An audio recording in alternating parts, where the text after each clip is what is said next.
Hey everybody, it's Professor Snart here. Happy Halloween. It is Wednesday, October 31st in the morning when I'm recording this. Hopefully you're having a good end of October time here. So let's take a quick look at our due dates. We know that we're just finishing up our group project here, which has sort of spanned across at least 8 and 7 and then kind of backwards into 6 just for some early planning. So hopefully that's come together in the way that you wanted. I know it's not necessarily easy to work on a group project in our online setting here, but I still think it's a worthwhile endeavor just for getting to know some people, getting to work with people in our class, just to have that experience, but also truthfully to develop the skill of asynchronous or digital collaboration like that too.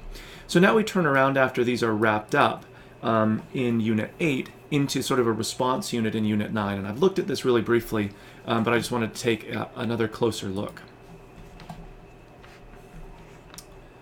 So just to remind people as we wrap up Unit 8 here, obviously you're finishing things up. Once the project's complete, return to your portfolio. So if I worked with 2 other people or 1 other person, we're each going to go back to our portfolio. Even though it was a group project, we're going to build out our individual pages on our portfolio and then either embed the project or link to it or whatever form it took, so that each individual student portfolio now is going to have represented their work on a group project, right? So some people are going to have the same thing, obviously, in their or the same link or the same slide deck in their individual portfolio page. I'm also asking you to add a paragraph or 2 just outlining your contribution, kind of reflecting right on the process, and then of course publish your portfolio page and then post the URL here. So notice that I'm going to access your group project via your portfolio page. So don't send me the link to the project itself. I know we've already done that part. Make sure that you update your portfolio is the very last thing that you do as part of the project. And you'll notice that's it. So again, this Unit 8 has been largely the building phase for the project itself. So now Unit 9 has us responding or replying to each other, but I'm going to kind of just use this title as a good way to think about it. So we're going to use the Padlet tool, and it's not really a literal reply like I liked the layout or your poet was really interesting or whatever, that sort of discussion board style reply. It's much more about how did looking at someone's project kind of influence you to think about new things or new ideas. So your project made me think of, and then fill in that blank.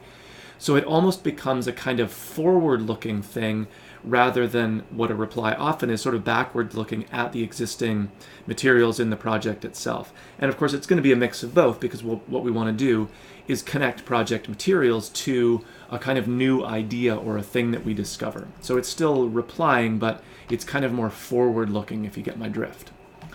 So that's kind of explained here.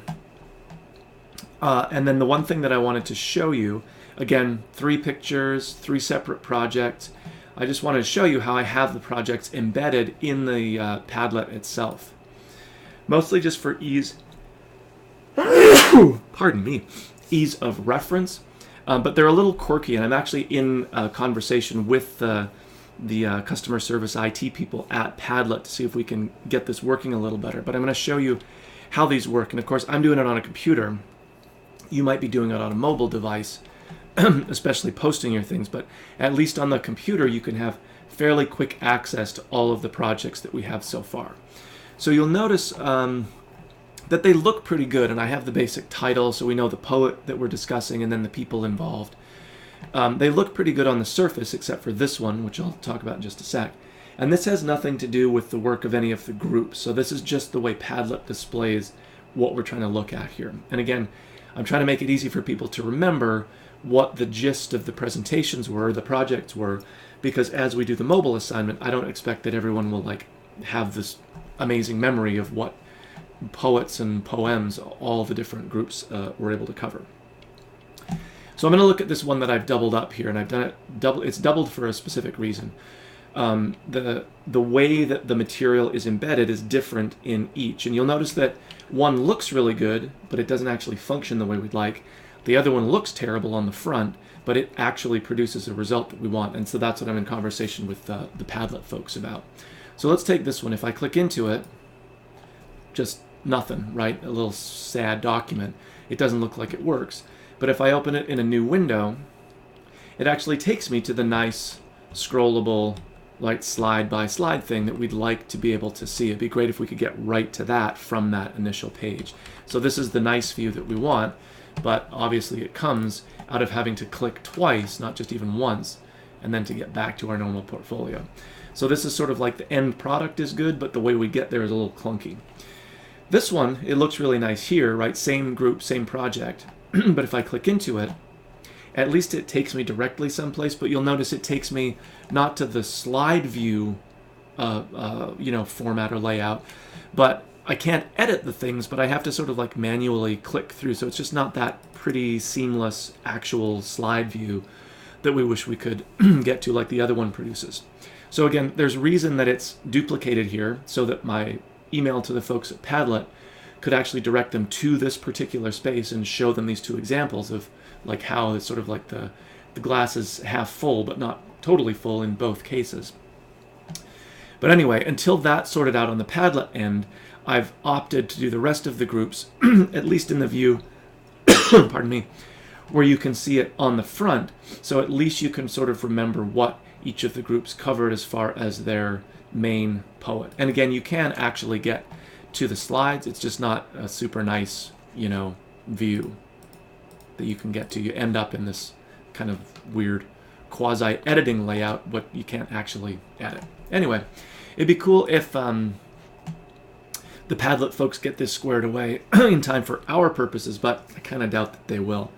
So this is what we have for now. This is the Padlet that you're going to use. You're going to use your smartphone to go to this URL in whatever browser you use, probably Chrome for many people, or I don't know what the Apple browser on a phone is. Is it Safari? Maybe. I'm not really an Apple iOS kind of guy. But anyway, so again, the ethos is this idea of like your project made me think of. So maybe you run into, you've looked at the projects and there's a poem about a certain topic, or some maybe biographical detail or interesting quirk about a poet that you've run into. And with that knowledge, you end up running into in your real daily life, not by sitting down to Google something, something that kind of like made you think of or is connected with that project, but in a much less literal way than like, oh, here's a picture of, I don't know, Edgar Allan Poe that I found by looking in a book about Edgar Allan Poe. Sort of artificial, right? Not very authentic. So we want to post 3 pictures for each person. Make sure that your name is attached to those posts, again, just for my grading purposes. You're going to visit the URL here on your phone and try to, again, as best you can, do it as a mobile, walking around in your everyday life kind of assignment. So you're thinking about this stuff as best you can, but also sort of thinking outside, like forward towards something else that will connect to the various poems and poets that we covered in our project. All right. So again, it's not one of those really super simple assignments where it just has clear-cut directions and this is exactly how to do it. But I think it produces much more interesting results and it engages our minds in a much more interesting way than just that sort of automated response or some sort of Scantron multiple choice quiz that we could do. Boring. Alrighty, I think that's about it for Unit 9. That'll take us through into Unit 10, where you are attending or reporting about having attended a poetry event. So again, I've been talking about this from basically the start of our class. So make sure that you're attending to that. Hopefully you have attended a poetry event. Remember, we have a link here with some events listed, but of course you can just start Googling this stuff. See if there's any that we haven't missed yet. So again, this was the one that I pushed as a viable option for lots of folks if you happen to be at COD. So we don't have a ton here. So again, just a matter of kind of keeping your eye out, Googling for your own neighborhood or an area you don't mind visiting and seeing what you can find. Back to our due dates then. So we want to do this kind of reply component. Notice we have a whole week, which is actually a ton of time relative to our 12-week format. So lots of time to be finding those images. And then we're turning around for Unit 10 and have a nice little break in Thanksgiving. I think this always comes at like the perfect time as everyone has just sort of been really working hard and is kind of out of gas for that particular week. And then we come back and just a couple more units and then we're pretty much done. So I'll do a video about those as we get a little bit closer to them, and I'll check in, of course, as we get to our poetry event. But again, as we get into the Padlet sort of reply, quote unquote, if you have any questions or concerns or just want to double check that you're doing it right, you can always feel free to be in touch with me.